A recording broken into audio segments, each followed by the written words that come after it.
इस मूवी का नाम है ग्रिम कटी 2022। तो शुरुआत में हम एक औरत को देखते हैं जो अपने बेटे के कमरे में चेक करने जाती है कि वो क्या कर रहा है। उसे सोया हुआ पाकर वो वापस अपने कमरे में आ गई थी। इंटरनेट पर इस बारे में पढ़ने लगती है कि इंटरनेट के क्या नुकसानात हैं। लिखा हुआ था कि इंटरनेट बच्चों को बिगाड़ रहा है, उन्हें गलत कदम उठाने पर मजबूर करता है। बच्चे बिना सोचे समझे कुछ भी कर गुजरते हैं। इसी बीच उसके बेटे की आँख खुल गई। कमरे से बाहर आने पर उसे घर से बाहर एक डरावना भयानक सा मॉन्स्टर दिखता है। वो डरता नहीं, उसका मुकाबला करने के लिए चाकू लेता है। मॉन्स्टर भी घर के अंदर आने लगा था, लेकिन अचानक बच्चा डरकर अपने मॉम के कमरे में जाता है और उनके पेट में चाकू घुसा देता है। सीन यहाँ से शिफ्ट होकर आता है मेन कैरेक्टर आशा पर, जो एक यूट्यूबर है और अपने चैनल पर हर रोज वीडियोस डालती है, लेकिन उसके सिर्फ 9 सब्सक्राइबर्स हैं। इस वजह से वो काफी परेशान रहती है। उसकी फैमिली में 3 लोग हैं, मॉम, डैड और एक छोटा भाई। आज उसके भाई के स्कूल में फंक्शन था जिसके लिए वो निकलने वाले थे। फैसला करते हैं कि बाहर फोन कोई भी नहीं लेकर जाएगा। चारों अपना मोबाइल घर पर ही छोड़ गई थी। उसका भाई गाना गा रहा था, तब आशा बाहर निकलकर अपनी दोस्त के पास आ जाती है। अंदर उसके डैड को एक आदमी बताता है कि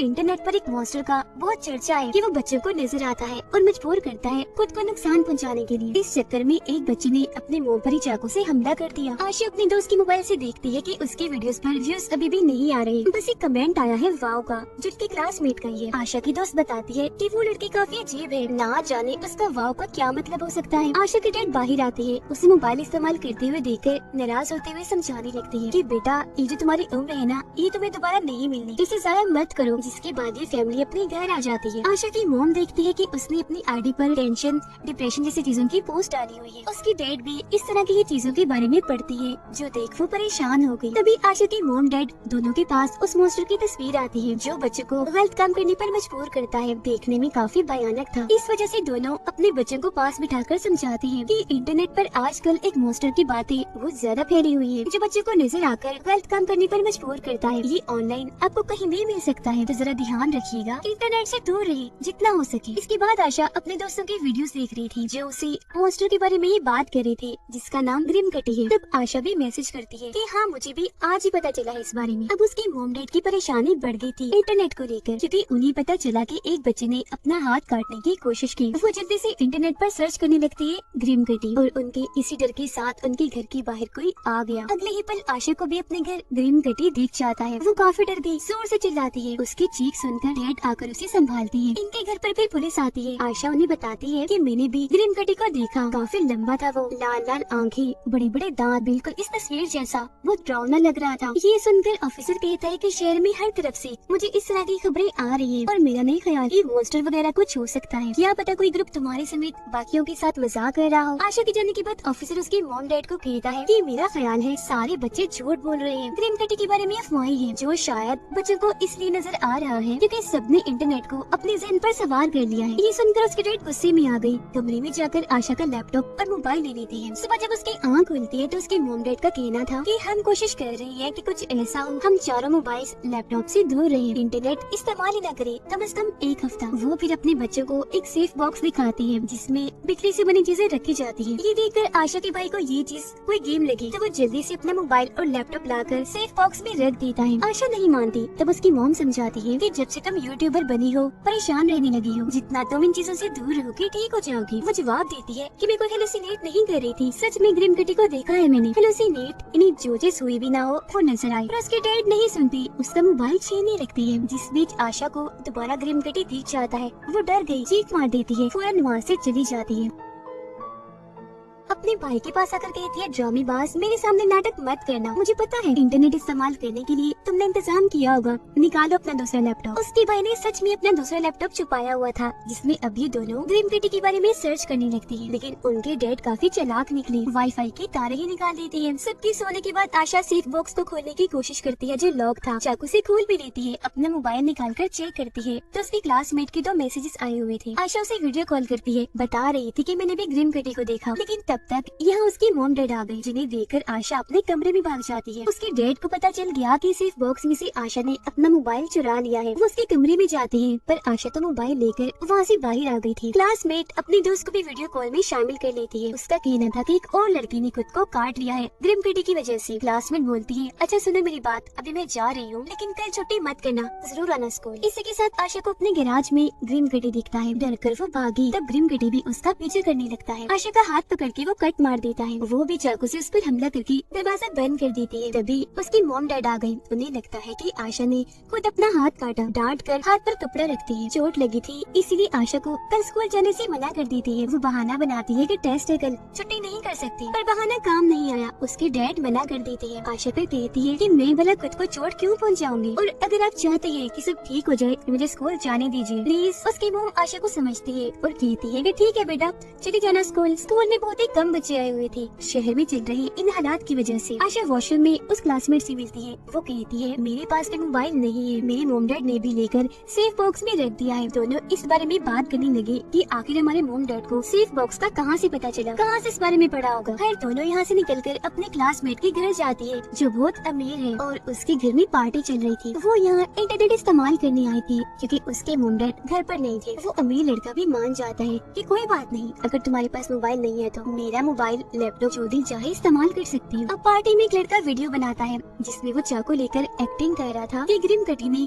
हमें अपने कंट्रोल में कर लिया है। आशा के मॉम डैड को पता चलता है कि आज वो स्कूल नहीं आई। फिर वो दोनों उसका लैपटॉप इस्तेमाल करने लगती है। उन्हें एक औरत मेलिंडा की पोस्ट मिलती है और इसी पोस्ट के जरिए उनके मॉम डैड को सेफ बॉक्स का पता चला। वहाँ ग्रीम कटी की एक तस्वीर भी दी थी जो देखकर क्लासमेट को लगता है कि मेलिंडा ही वो औरत है जिसके बेटे ने चाकू से हमला किया था। ये निशर्मात वाली औरत। फिर वो बोलती है अच्छा आशा अब मुझे जाना है क्योंकि मेरी मॉम डैड इंतजार कर रहे होंगे। आशा पूछती है तुम्हारा वाव का मतलब क्या था, तुम्हें मेरी वीडियोस अच्छी लगी या नहीं। क्लासमेट जवाब देती है कि हाँ अच्छी तो थी, पर जैसे तुम वीडियोस में दिखती हो वैसी नहीं हो, हमेशा परेशान रहती हूँ। आशा के मॉम डैड को इंटरनेट पर वो वीडियो मिल जाती है जिसमें सभी लोग ग्रीम कटी के कंट्रोल में आने का नाटक कर रहे थे, यानी जो अमीर लड़के के घर पर बनाई थी, जिसमें वो आशा को भी देखकर काफी हैरान रह जाती है। रात हो गई थी, आशा अभी तक अमीर लड़के के घर पर ही थी। वो अपने भाई को वीडियो कॉल करती है जो उसे बता रहा था कि मॉम डैड तुम्हें ढूंढ ढूंढ कर घर वापिस आ गई है, कहाँ हो तुम, उन्हें गुस्सा आया हुआ है, शामत आएगी तुम्हारी। आशा जवाब देती है अच्छा छोड़ो इन बातों को, एक औरत है मेलिंडा, उसकी जानकारी निकालो जल्द से जल्द। और इसी के साथ वो घर के बाहर ग्रीम कटी को देख लेती है। भागने का सोच रही थी पर जाते जाते इंटरनेट पर ये पोस्ट डालकर जाती है कि मेलिंडा ही वो औरत है जिसने सबके अंदर इंटरनेट और ग्रीम कटी की अफवाहें फैलाई। उसकी पोस्ट उसके मॉम डैड भी देख लेती है। उन्हें और परेशानी होने लगी। नीचे आकर आशा पार्टी में आती है। वहाँ भी ग्रीम कटी उसे दिखता है जो बाकी बच्चों को नजर नहीं आ रहा था। फिर वो आकर उसे गले से ही पकड़ लेता है, चाकू निकाल कर उसका पैर काटने लगा। लेकिन अब जैसे आशा उस पर चाकू से हमला करती है वो भाग जाता है। आशा के मॉम डैड अमीर लड़के के घर आ गई। आशा को जख्मी देखकर उन्हें लगता है कि इसने खुद ही अपने आप को काटा होगा, पर असल में ये सब तो ग्रीम कटी ने किया था। उसकी मॉम डैड आशा को संभालती है। वो उनसे पूछती है, वो बिल्कुल सामने था, इन्हीं ग्रीम कटी, आपने उसे नहीं देखा। उसकी ये बात नजरअंदाज कर दी जाती है। आशा के भाई को मेलिंडा के घर का पता मिल गया था, जो बताने के लिए वो अपनी बहन को कॉल करने लगा, पर तभी स्क्रीन पर उसे अपने पीछे ग्रीम कटी खड़ा हुआ दिखता है, जो अगले ही पल गायब भी हो गया था। आशा और उसकी मॉम डैड जब घर आती है तो उसका भाई जमीन पर बेहोश पड़ा था। आशा भी क्योंकि जख्मी थी तो उसे हॉस्पिटल लेकर जाया जाता है। उसे जब होश आती है तो अपने साथ वाले बेड पर अपने भाई को पड़ा हुआ देखती है, जो फिलहाल खतरे से बाहर था। उसकी मॉम आशा को बताती है कि मैंने तुम्हारे लिए एक अच्छा सा दिमाग का डॉक्टर ढूंढ दिया है, जिसके बाद वो यहाँ से चली जाती है। आशा अपने भाई का लैपटॉप चेक करती है जिसमें उसे मेलिंडा के घर का पता मिल गया था। वो फिर नॉर्मल कपड़े पहनकर बाहर आती है। उसे पता चला कि क्लासमेट भी हॉस्पिटल में दाखिल है। उससे ये मिलने जाती है जिसकी टांग पर चोट थी। क्लासमेट इसे बताती है कि मुझे भी दिखा था ग्रीम कटी, उसने मुझ पर हमला करके जख्मी किया। आशा उसे बताती है कि मुझे मेलिंडा के घर का पता मिल गया है और इस बात का खुलासा करती है कि जब भी हमारे माँ बाप डरते हैं इंटरनेट के बुरे असरात की वजह से, ग्रीम कटी हमें तभी नजर आता है। आशा की मॉम देखती है कि वो यहाँ से भाग गई है, पर जब वो लैपटॉप पर मेलिंडा के घर का एड्रेस देखती है तो समझ जाती है कि वो वहाँ गई होगी। आशा मेलिंडा के घर जाती है और झूठ कह देती है कि मैं एक प्रोजेक्ट पर काम कर रही हूँ, इसलिए ही आपसे मिलने आई हूँ। मैंने आपकी पोस्ट देखी थी ग्रीम कटी के बारे में। मेलिंडा जवाब देती है, पर मैंने तो ऐसी कोई पोस्ट नहीं डाली।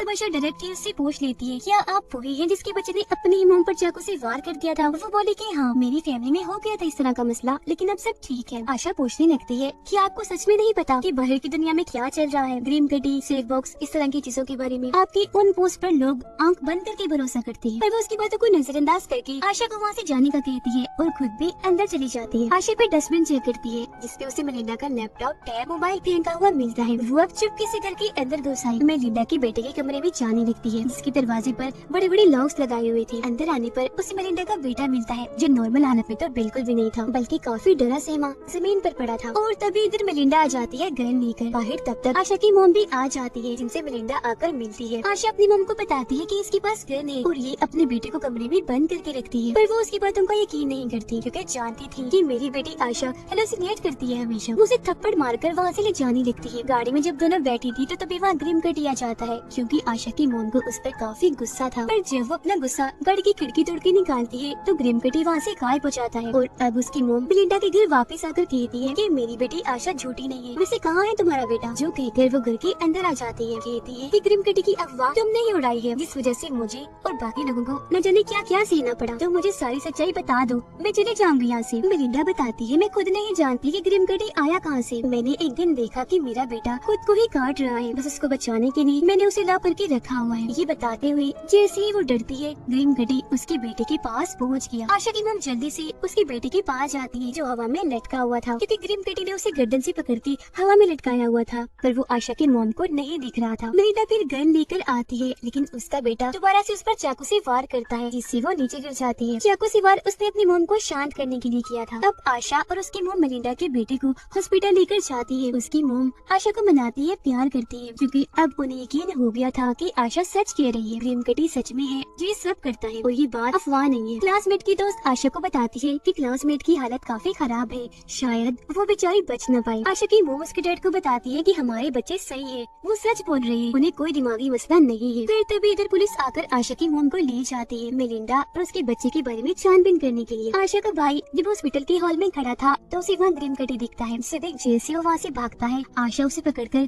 कमरे में लाती है और बता रही थी कि मैं मेलिंडा से मिली थी और मुझे पता चला कि जब भी हमारे माँ बाप डरती है, ग्रिम कटी हमें तभी नजर आता है और हमला करता है। यही वजह है कि मेलिंडा के बेटे ने अपनी ही मॉम पर वार किया था, सिर्फ उनका ध्यान भटकाने के लिए, शांत करने के लिए। और अब मैं भी जानती हूँ कि ग्रिम कटी को कैसे रोकना है। उसका भाई पूछता है कहीं तुम डैड पर वार करने वाली तो नहीं हो। अब तभी ग्रिम कटी आकर उसके भाई को गले से पकड़ लेता है। ये देखकर अपने भाई को बचाने के लिए आशा बाहर आती है, अपने डैड का ध्यान भटकाकर नॉर्मल करने की कोशिश करती है। उनका डर जैसे थोड़ा कम होता है, ग्रिम कटी उसके भाई को छोड़ देता है और वहाँ से उसका भाई भी भाग गया था। अब ग्रिम कटी आकर आशा को ही पकड़ लेता है, हालांकि वो चाकू से कई बार उस पर वार करती है, पर इससे कोई भी फायदा नहीं होता, क्योंकि उसे तकलीफ हो ही नहीं रही थी। वो तो आशा को अपनी जुबान पर काट के दिखाता है। तभी उसके डैड वहाँ आ गए और वो चाकू से उन पर वार कर देती है, जो देखकर ग्रिम कटी वहाँ से भाग जाता है। पर वो दोबारा से आशा पर हमला करता है, गले से उसे पकड़कर हवा में लटका देता है, जो चीज उसके डैड भी देख चुके थे और समझ गए थे कि मेरी बेटी आशा सही कह रही थी, ग्रिम कटी है, बस वो उन्हें नहीं दिख रहा। तो अब खुद को नॉर्मल रिलैक्स करने के लिए वो खुद को एक इंजेक्शन लगाती है, जिस वजह से ग्रिम कटी उसे छोड़कर वहाँ से भाग जाता है। उसके डैड आशा से माफी मांगते हैं कि माफ करना बेटा, मैंने तुम पर यकीन नहीं किया, जबकि तुम सच्ची थी। तभी इधर बाकी सब भी आ गए और आशा के डैड को हॉस्पिटल लेकर जाते हैं। अगले सीन में हम आशा को दोबारा से वीडियो बनाते हुए देखते हैं। वो इस सवाल का जवाब देती है कि हाँ, ग्रिम कटी वापस आ तो सकता है, पर हमें सबने मिलकर उसे खुद रोकना है। हम अपनी मॉम डैड पर वार नहीं करेंगे, बल्कि वो